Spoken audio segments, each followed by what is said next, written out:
আজকে ঈদের দিন, আনন্দের দিন। এই আনন্দের দিনে, খুশির দিনে আমি আপনাদের সঙ্গে একটা বেদনার কথা শেয়ার করতে চাই। বেদনাটা খুবই ছোট, খুবই ছোট। আপনাদেরও হয়তো এই বেদনার ঘটনা ঘটেছে, কিন্তু আপনারা টেরই পাননি অথবা খেয়ালও করেননি, কিন্তু আমি খেয়াল করেছি। এই জন্যই আপনাদের সঙ্গে এটা একটু শেয়ার করতে চাই। দেখেন, ঈদের সময় আপনারা সবাই নিশ্চয়ই কাউকে না কাউকে সালামি দেন, আমিও দিই। আমি এমনিতেও এখন তো বিকাশ, নগদ এগুলি তৈরি হয়ে গেছে। আমি এগুলোর মাধ্যমে খুব দ্রুত যাকে দিতে চাই কিছু টাকা সামান্য আমি দিই। এবং ঈদের সময় তো অনেক বন্ধুবান্ধব, অনেক পুরনো কলিগ, অনেক জুনিয়র ভাই, ছোট ভাই, অনেক ছোট ছোট আত্মীয় স্বজন যারা আছেন আমাদের, তারা সবাই বলে যে আমার ঈদের সেলামি কোথায়। তো আমি ওটাও দেওয়ার চেষ্টা করি আমার মতো করে। অল্প অল্প টাকা দিই। ঈদের সেলামি তো অল্পই হয়, কিন্তু দেওয়াটাই বড় কথা। কিন্তু দিতে যে এবারে আমি টের পেলাম যে আসলে আমরা কিভাবে ঠকছি। আমাদেরকে এই বড় লোকরা, এই ধনী মানুষরা, এই ব্যাংকগুলো, এই ব্যাংকিং প্রতিষ্ঠানগুলো আমাদেরকে কিভাবে ঠকাচ্ছে, এই জিনিসটা আমার কাছে ছোট আকারে ধরা পড়লো। পরে আমি এটা নিয়ে যৎকিঞ্চিত একটু গবেষণা করার চেষ্টা করেছি। পুরো বিষয়টি আপনাদের সঙ্গে শেয়ার করি।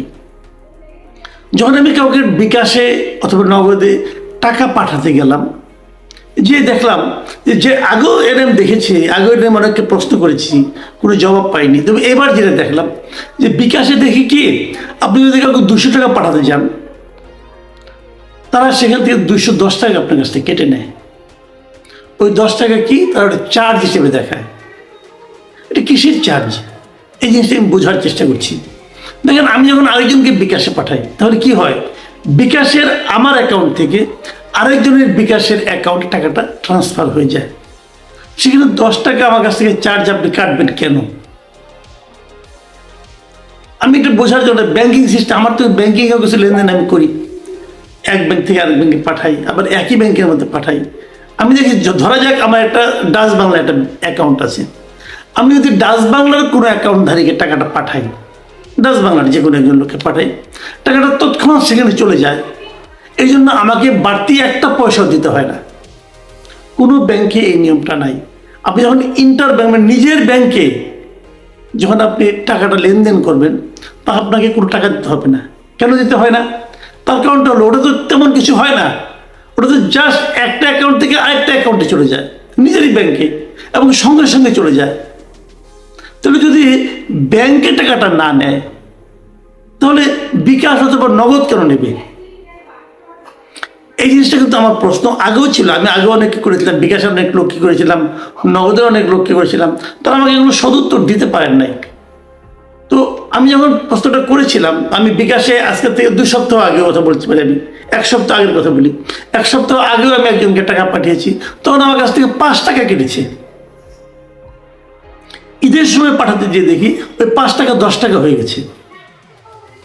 যদি 5 টাকা হয়, ধরলাম ওটা সরকারের নিয়ম কিনা আমি জানি না, ধরলাম সরকারের নিয়ম করতে 5 টাকা নিতে পারবা, তাহলে হঠাৎ ঈদের সময় সেটা 10 টাকা হলো কেন?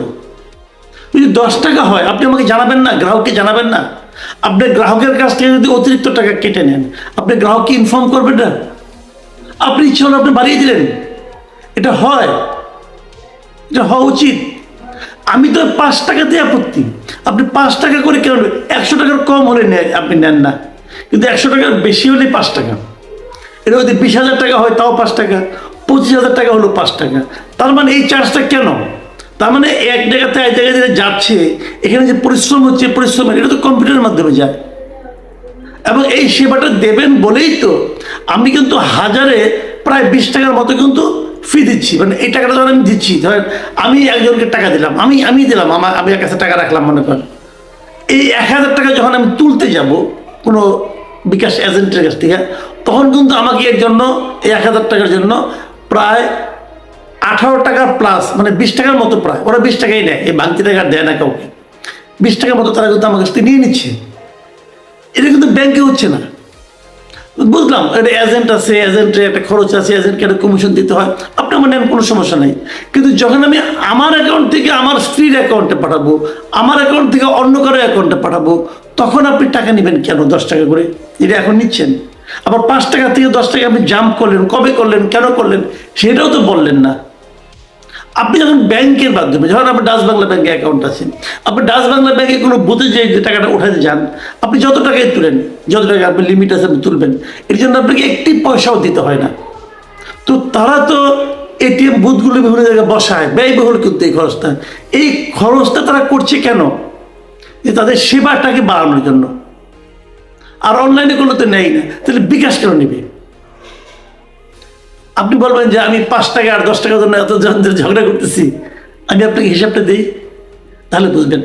বাংলাদেশে এরকম মোবাইল ব্যাংকিং করে কতগুলি প্রতিষ্ঠান, অনেকগুলি প্রতিষ্ঠানকে যখন করে, তার মধ্যে বড় প্রতিষ্ঠান হলো বিকাশ, নগদ, রকেট, এগুলো উপায়, এগুলো হলো মোটামুটি বড় প্রতিষ্ঠান।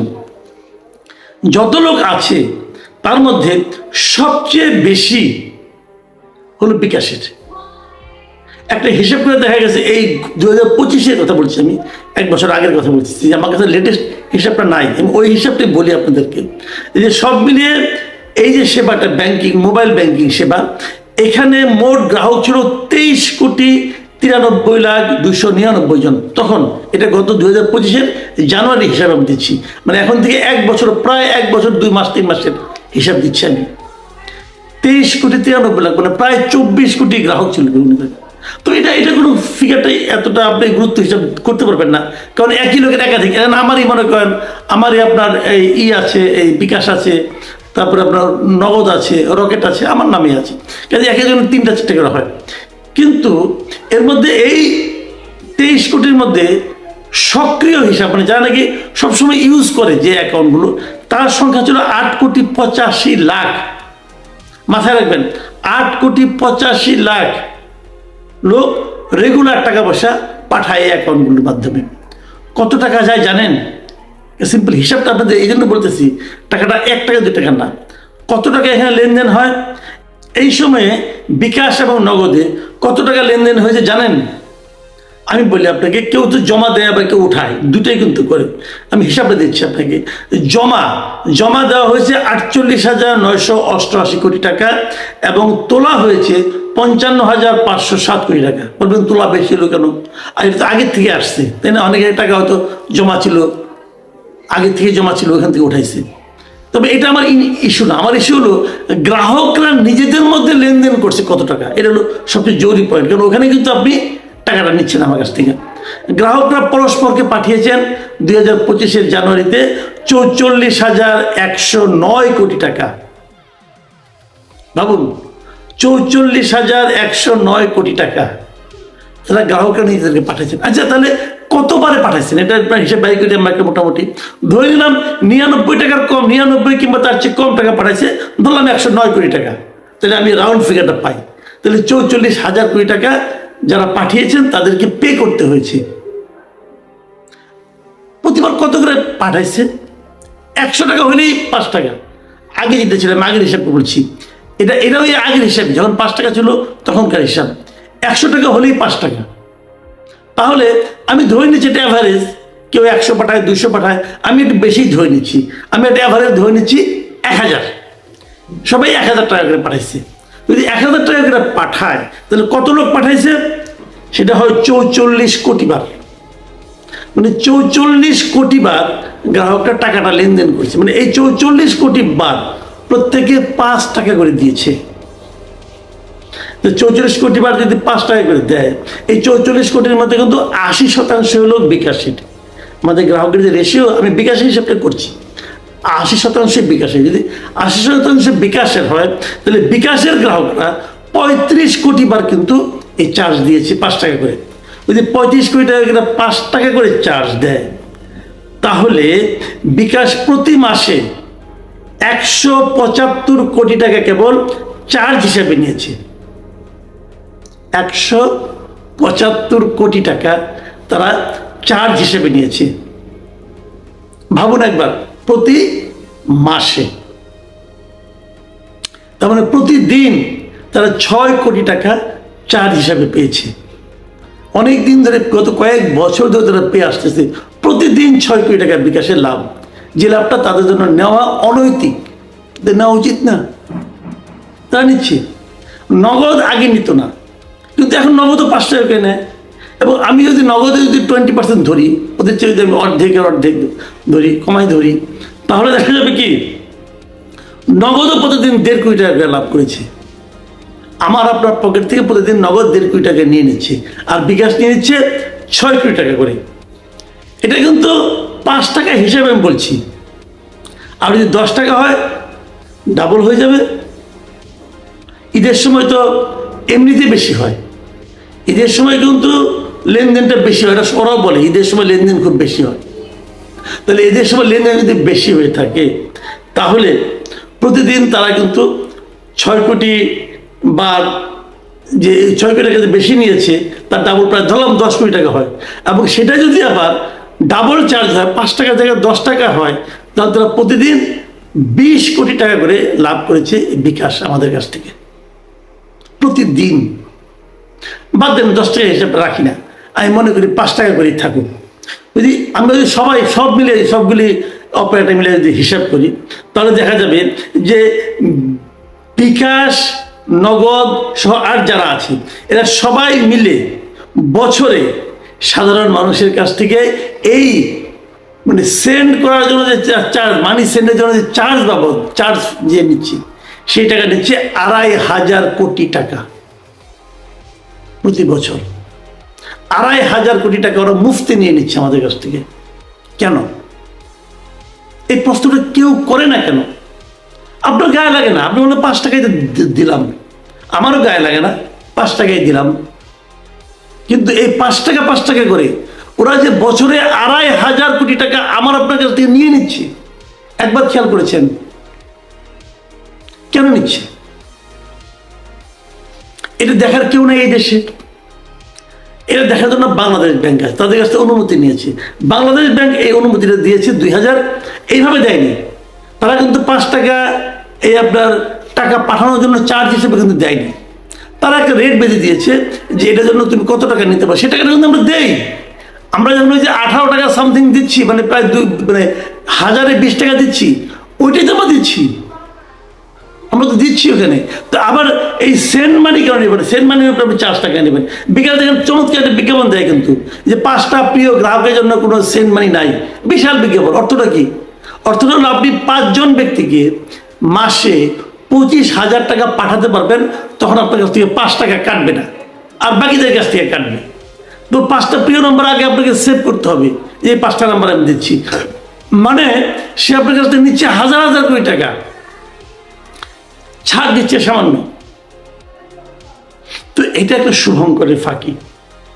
এই ফাঁকি দিয়ে আমার আপনার কাছ থেকে তারা কিন্তু টাকাটা নিয়ে নিচ্ছে। আমি বলবো, আমি তাদেরকে দোষ দেবো না, তারা নিচ্ছে, তাদের মধ্যে ব্যবসা করতে নামছে। কিসের নৈতিকতা, কিসের কি? যার কাছ থেকে যা পারো আদায় করো। এই যে 5 টাকা থেকে 10 টাকায় উঠছে, কোনো ঘোষণা দিছে কোনো দর্শক, কোনো পাঠক, অথবা কোনো রকম যার টাকা পাঠাচ্ছে ব্যবহারকারী কেউ প্রতিবাদ করেছে? শুনেছেন আপনারা কেউ প্রতিবাদ করেছে? কেউ প্রতিবাদ করেনি, কারণ তারা বুঝতেই পারে না প্রতিবাদটা আমি কার কাছে করব। গায়ে লাগে, কিন্তু আমার গায়ে লেগেছে, কারণ আমি 10-12 জনকে পাঠাইছি, আমার গায়ে লেগেছে। 10 টাকা যাচ্ছে, আর এটা তো আমার কষ্টের টাকা, আমি ওকে দেবো কেন? আমি কেন দেবো বলেন?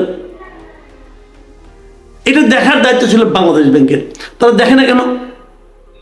তারা দেখে না কারণ দেখলে হয়তো নগদ কিছু প্রাপ্তি কমে যায়। যার দেখার কথা তিনি হয়তো একটা মাসোয়ারা পান এদের কাছ থেকে। কিন্তু আমি মনে করি এটা নৈতিক না। আমি মনে করি এটা নিয়ে আমাদের সবার প্রশ্ন করা উচিত, যে আপনারা এটা কেন করবেন? এটা আপনারা করতে পারেন না ভাই। এটা তো এক ধরনের ব্যাংকিং সিস্টেম। আরেকটা জিনিস বলি, এই যে রেগুলেটরি বডি আছে যারা বাংলাদেশ ব্যাংক বলি আমি, এরা যখন এই চার্জটা নির্ধারণ করে না 2013 সালে, যে কত টাকা পর্যন্ত তারা প্রফিট করতে পারবে, তখন এই বিকাশ, নগদের এদের লেনদেনের পরিমাণ কত ছিল বলেন তো? কত ছিল? দিনে 1 কোটি টাকা ম্যাক্সিমাম। তো দিনে 1 কোটি টাকা হলে পরে তাদের যে ইনফ্রাস্ট্রাকচার, যে সমস্ত খরচ আছে, সেগুলো তো আছেই। ওই জন্য তারা 1 কোটি টাকা, তারা 1 কোটি টাকা তারা নিত। কিন্তু এখন তো এটা চলে গেছে প্রায় 50,000 কোটি টাকায় চলে গেছে 1 কোটি টাকাতে। কোথায় 1 কোটি আর কোথায় 50,000 কোটি টাকা। তো এখন যখন বেড়ে গেছে তখন আপনি চার্জটা কমাবেন না? এটা কি বাংলাদেশ ব্যাংক দেখবে না? আপনি ভেবে দেখেন তো, যখন মোবাইলে আগে কথা বলতেন, মোবাইলের চার্জ কত ছিল? যাইতে 8 টাকা, আসতে 8 টাকা, 1 টাকা ছিল না, বিশাল অঙ্কের টাকা। সেটা এখন কমতে কমতে কোথায় আসছে? কেন আসছে? আসছে কারণে যে তোমার তো ইউজার বেড়ে গেছে, ব্যবহারকারী বেড়ে গেছে। এখন তুমি যদি 10 জন লোকের কাছ থেকে 100 টাকা করে নাও, আর যদি তুমি 1000 লোকের কাছ থেকে যদি তুমি 10 টাকা করে নাও অথবা 1 টাকা করে নাও, তাহলে তো সমান হয়ে যায়। 10 জন লোকের কাছ থেকে 100 টাকা করে নিলে পরে হয় 1000 টাকা। আর যদি 1000 লোকের কাছ থেকে নেন না, তাহলে 1 টাকা করে নিলে কিন্তু 1000 টাকা হয়ে যাচ্ছে। তাহলে এটা জিনিসটা প্রতি বছর কিন্তু রিভাইজ করা উচিত, প্রতি বছর পুনর্মূল্যায়ন করা উচিত যে ভাই আসলে কত টাকা এখন রাখা উচিত। সেই যে শুরুতে তারা 13 টাকা 2013 সালে করেছিল, তারা কিন্তু এখনো ওই রেটেই চলছে এখন। তা কেন হবে? এটা পরিমাণটা আরো কমবে না কেন? ফির পরিমাণ আমি মনে করি কমানো উচিত। বাংলাদেশ ব্যাংক করেটা কি? তারও যে বড় কথা আমি জানতে চাই, অর্থ মন্ত্রণালয় করে কি?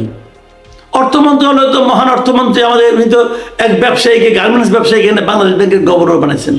ঠিক আছে, বাংলাদেশ ব্যাংকের গভর্নর জনাব মুস্তাকুর রহমান, আপনাকে জিজ্ঞাসা করি, আপনি এই কাজটা করে দেখান যে আপনারা জনগণের পক্ষে আছেন, নাকি আপনিও কিছু একটা পেয়ে দিয়ে চুপ করে আছেন? অর্থমন্ত্রীকে বলবো, ভাই আপনারা এগুলো দেখছেন না কেন? নাকি আমাদের কি হলো না হলো পাবলিক 10 টাকা করে দিয়ে থাক, আমরা ফুলে বড় হই, সেখান থেকে কিছু শেয়ার আমিও পাই, আপনারা এই ফর্মুলায় অগ্রসর হচ্ছেন। আমি জানি না এটা ওনাদের কান পর্যন্ত যাবে কিনা, কিন্তু আমি মনে করি যাক বা না চাক সেটা তাদের ব্যাপার, কিন্তু আপনার 10 টাকা আপনাকে আদায় করতে হবে। আপনি আপনার 10 টাকার জন্য প্রতিবাদ করুন। আপনি প্রতিবাদ করলে তারা আপনার কথা মানতে বাধ্য হবে। আর যদি আপনি চুপচাপ সয়ে যান, তাহলে বুঝতে হবে ওই কবিতাটা কথা, অন্যায় যে করে এবং অন্যায় যে সহে, এরা দুজনই কিন্তু সমান অপরাধী। প্রিয় দর্শক, সিদ্ধান্ত আপনার। আপনি কি সমাজে অপরাধী হিসেবে বাঁচতে চান, নাকি অপরাধের প্রতিবাদ করতে চান?